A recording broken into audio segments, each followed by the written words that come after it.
छात्रों, पुनः एक बार फिर सभी आपका ऑनलाइन कक्षा में स्वागत है।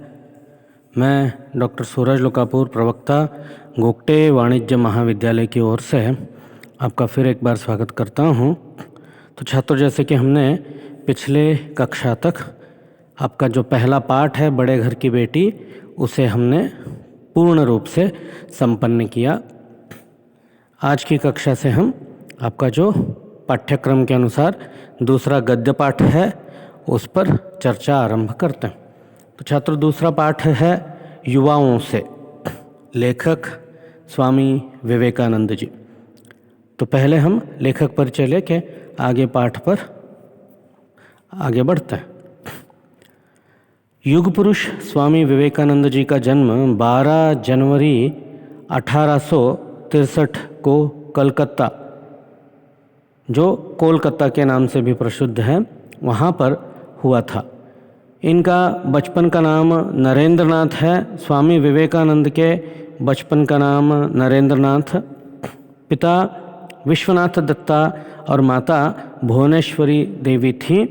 बचपन से ही आप बहुत ही प्रतिभाशाली, गरीबों के प्रति दयापूर्ण हृदय भाव रखने वाले और भक्ति एवं वेदांत में रुचि रखने वाले थे। श्री रामकृष्ण परमहंस आपके गुरु थे। स्वामी विवेकानंद अच्छे वक्ता थे एवं सभी धर्मों के अध्येता भी थे। मतलब विवेकानंद जी बचपन से ही मानवतावादी दृष्टिकोण से परिपूर्ण थे। उनका किसी एक धर्म, एक संस्कृति में विश्वास नहीं था।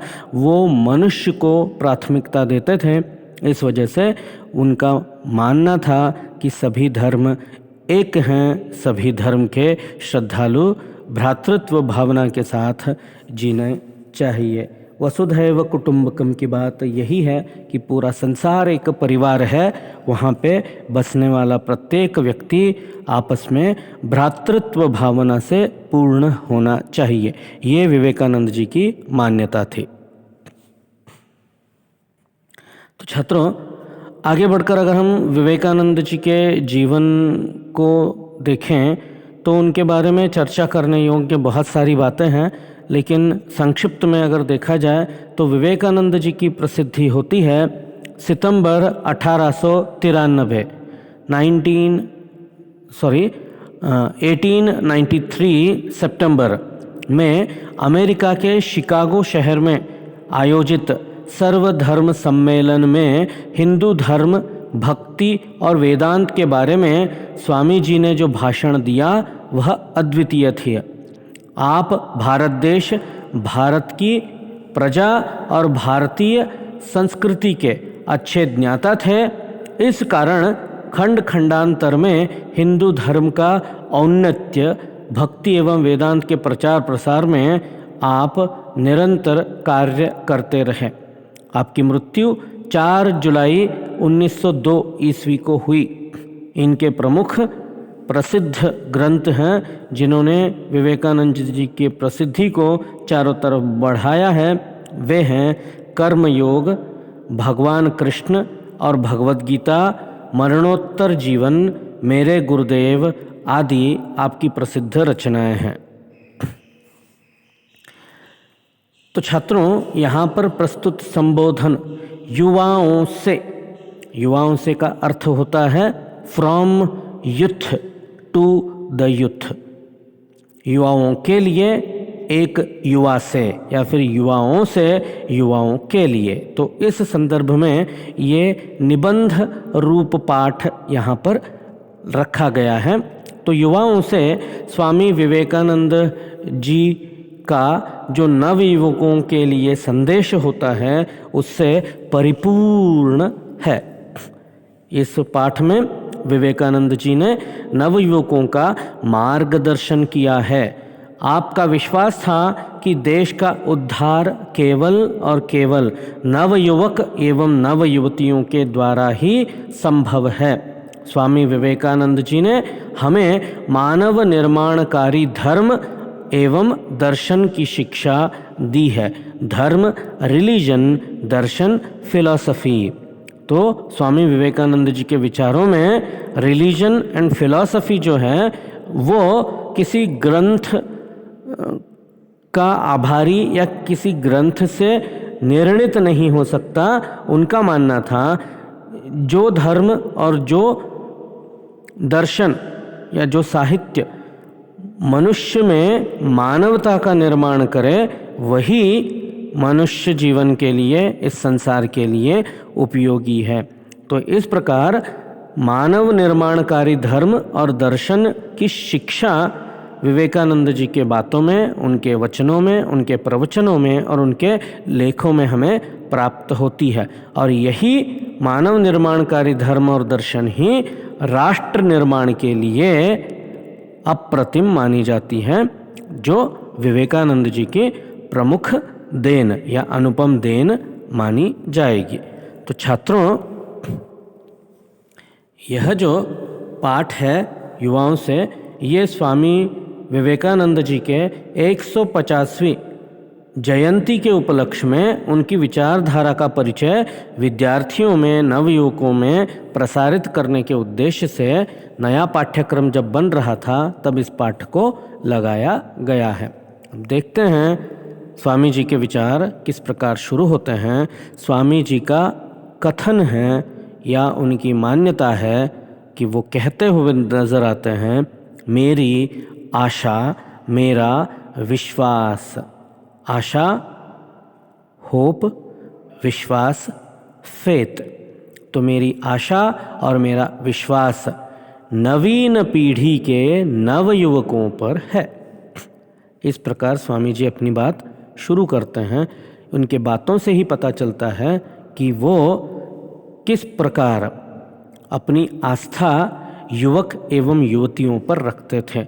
युवाओं पर उनकी अगाध आस्था थी, क्योंकि उनका मानना था कि उम्र के साथ साथ व्यक्ति आत्मविश्वास खोने लगता है, शरीर कमज़ोर होने लगता है, उसमें उतनी शक्ति नहीं बचती कि वो कोई निर्माणकारी कार्य कर सके। इसीलिए उनका विश्वास है जब मानसिक शक्ति, शारीरिक शक्ति, बौद्धिक शक्ति अपने चरम सीमा पर हो, मतलब युवावस्था में जब व्यक्ति हो, तभी उसे अद्वितीय कार्य कर लेने चाहिए। तो इसी उदाहरण को वो प्रस्तुत करते हैं। मेरी आशा, मेरा विश्वास नवीन पीढ़ी के नवयुवकों पर है। उन्हीं में से मैं अपने कार्यकर्ताओं का संग्रह करूंगा जो सिंह विक्रम से देश की यथार्थ उन्नति संबंधी सारी समस्या का समाधान करेंगे। तो विवेकानंद जी के बातों में ये एक बात स्पष्ट होती है कि देश की उन्नति में कई सारी समस्याएं हैं और समस्याओं का निवारण जो है वो यथार्थ धरती पर होना ज़रूरी है। वो कोई काल्पनिक शक्ति से नहीं होगा, वो कोई अद्वितीय शक्ति से नहीं होगा, वो यथार्थ में होना आवश्यक है। मतलब बदलाव जो आने हैं वो आज होने ज़रूरी है, और आज बदलाव लाने की शक्ति केवल और केवल युवकों में होती है। इसलिए वो कहते हैं युवकों में सिंह विक्रम होता है। तो जिस प्रकार सिंह जंगल का राजा माना जाता है अपने शौर्य के लिए, अपने धैर्य के लिए, अपने पराक्रम के लिए, विवेकानंद का मानना था कि युवकों में भी सिंह जैसा पराक्रम, सिंह जैसा धैर्य और सिंह जैसी शक्ति होती है। तो जिसमें शक्ति होती है वही उन्नति कर सकता है, वही समस्याओं का समाधान कर सकता है। तो विवेकानंद कहते हैं वर्तमान काल में अनुष्ठेय आदर्श को मैंने एक निर्दिष्ट रूप में व्यक्त कर दिया है और उसको कार्यान्वित करने के लिए मैंने अपना जीवन समर्पित कर दिया। तो छात्रों, हमारा जीवन ऐसा है कि जब तक हमें उदाहरण देखने को नहीं मिलते तब तक हम अपनी मान्यताओं पर विश्वास नहीं करते। मतलब कोई भी अगर कोई भाषण दे दे, हम उस पर तब तक विश्वास नहीं करेंगे जब तक उस भाषण का जो सार है, उस भाषण का जो कंक्लूजन है वो हमें आँखों देखने न मिले, विजिबल जब तक न हो। हमें सारी चीज़ों के लिए प्रूफ चाहिए।